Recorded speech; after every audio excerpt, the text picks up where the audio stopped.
كانوا قليلا من الليل ما يهجعون وبالأسحار هم يستغفرون. Perkembangan Islam di Mesir. Nama kelompok: 1. Devinanda Nurazizah. 2.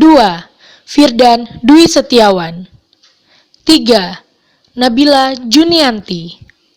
4. Rahul. 5. Seli Nur Hadifah. 6. Winda Pramunitasari.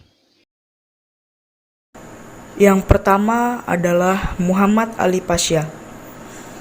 Muhammad Ali Pasha lahir di Kawala pada 1795. Dia merupakan seorang keturunan Turki. Sebagai seorang raja, beliau sangat memprioritaskan urusan yang berkaitan dengan militer. Muhammad Ali Pasha memasukkan ilmu modern serta sains dalam kurikulum sekolah.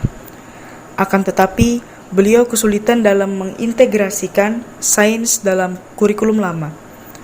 Oleh karena itu, beliau memilih untuk mendirikan sekolah modern baru. Beliau wafat pada 1849 di Mesir. Rifa'ah Baidawi Rafi Al-Tahtawi. Rifa'ah Baidawi Rafi Al-Tahtawi lahir di Tahta, Mesir bagian selatan pada 1801. Ketika Muhammad Ali Pasha mengambil alih seluruh kekayaan di Mesir, harta orang tua Al-Tahtawi termasuk dalam kekayaan yang dikuasai tersebut. Oleh karena itu, masa kecil Al-Tahtawi terpaksa belajar dari bantuan keluarga ibunya. Beliau pergi ke Kairo untuk belajar di Al-Azhar saat berumur 16 tahun. Beliau menyelesaikan studi di Al-Azhar pada 1822. Rifa'ah Baidawi Rafi Al-Tahtawi wafat di Kairo pada 1873. Beberapa pemikiran Al-Tahtawi yang berpengaruh pada zaman sebagai berikut. 1. Harus memperhatikan kehidupan dunia. Karena Islam bukan hanya peduli terhadap akhirat dan melupakan kewajiban di dunia. 2. Kekuasaan raja yang absolut harus dibatasi oleh syariat Islam. 3. Syarat harus diartikan sesuai dengan perkembangan zaman. 4. Para ulama harus mempelajari filsafat dan ilmu pengetahuan modern. 5. Pendidikan bersifat universal. 6. Setiap umat Islam harus dinamis, yaitu dapat menyesuaikan diri dengan perkembangan zaman. 3. Jamaluddin Al-Afghani. Nama lengkapnya adalah Muhammad Jamaluddin Al-Afghani. Al-Afghani dilahirkan di Sadabad, Afghanistan pada 1838 Masehi. Pada usia 8 tahun, Al-Afghani telah memperlihatkan ilmu keislaman lainnya. Pada usia 18 tahun, ia telah menguasai hampir seluruh cabang ilmu pengetahuan meliputi filsafat, hukum, sejarah, kedokteran, astronomi, matematika, dan metafisika. Kecerdasan luar biasa. Ia tekun mempelajari bahasa Arab, sejarah, matematika, filsafat, fikih, dan Al-Afghani menghabiskan sisa umurnya dengan berpetualang keliling Eropa untuk berdakwah. Al-Afghani tidak memiliki kendala bahasa karena ia menguasai 6 bahasa dunia, yaitu Arab, Inggris, Prancis, Turki, Persia, dan Rusia. Al-Afghani menghembuskan napas terakhirnya pada 9 Maret 1897. Ide-ide pembaruan dari Al-Afghani. 1. Kemunduran disebabkan oleh berbagai faktor yang terdapat dalam diri umat Islam, bukan karena ajaran Islam. 2.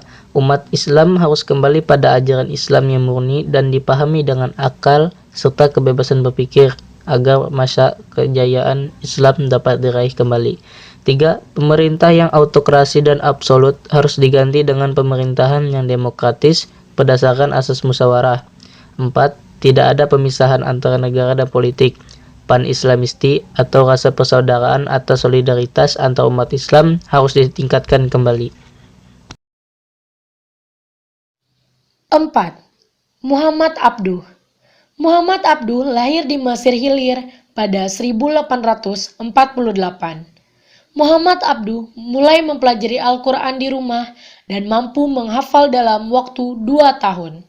Ia kemudian melanjutkan pendidikan di Universitas Al-Azhar.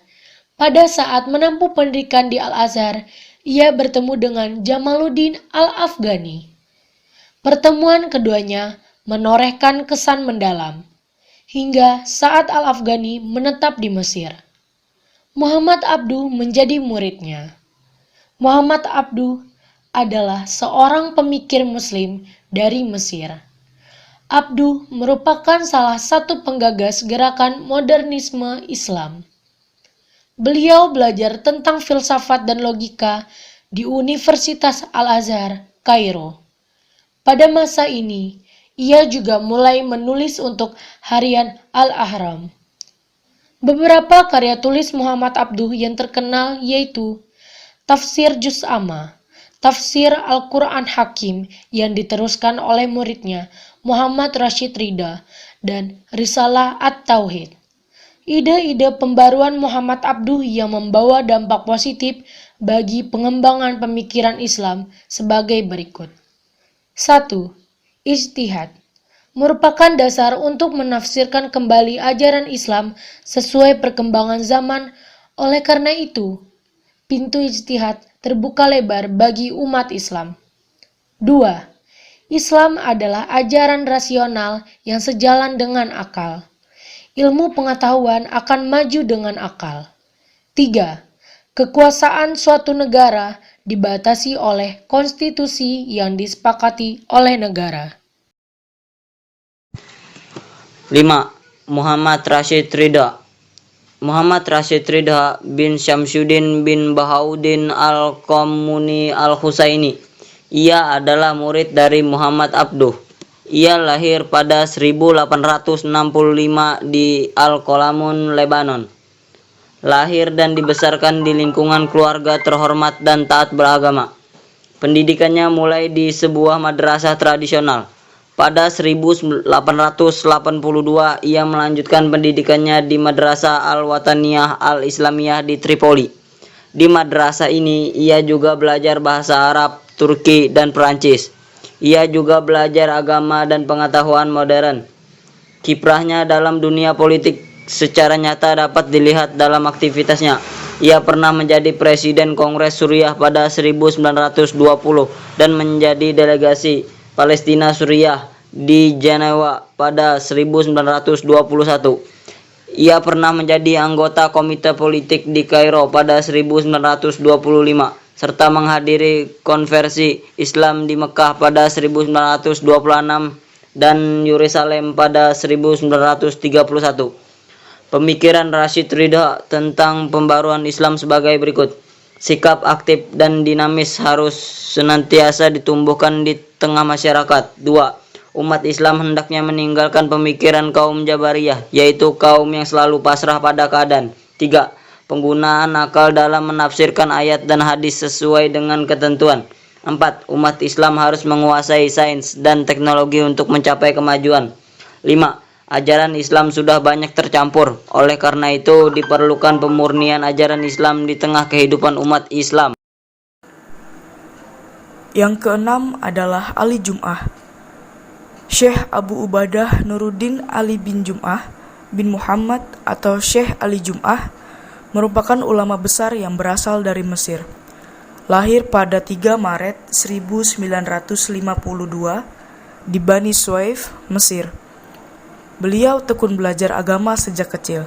Beliau menghafal Al-Quran pada usia 10 tahun.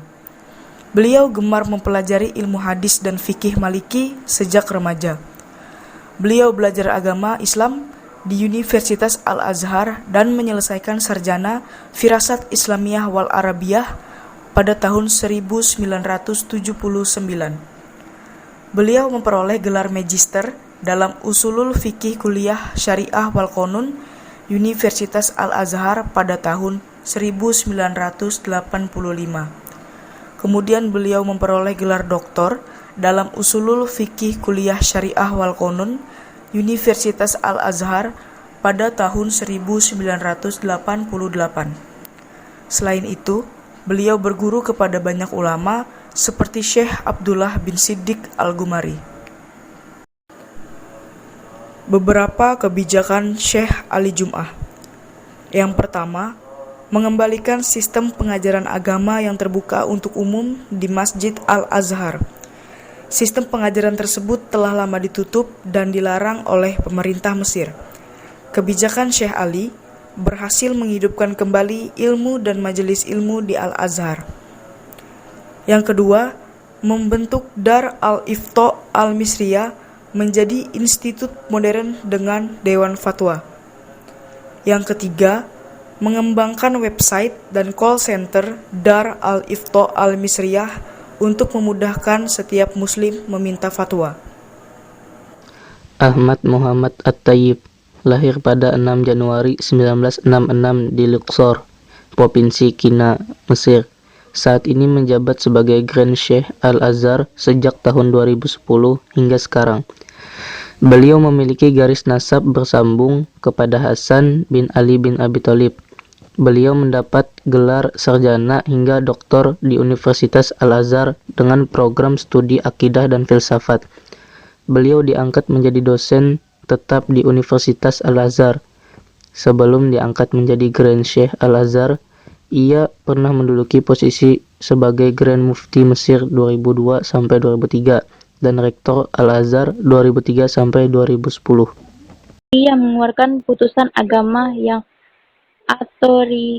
otoritatif. Beberapa kebijakan Syekh Ali Jum'ah. 1. Mengembalikan sistem pengajaran agama yang terbuka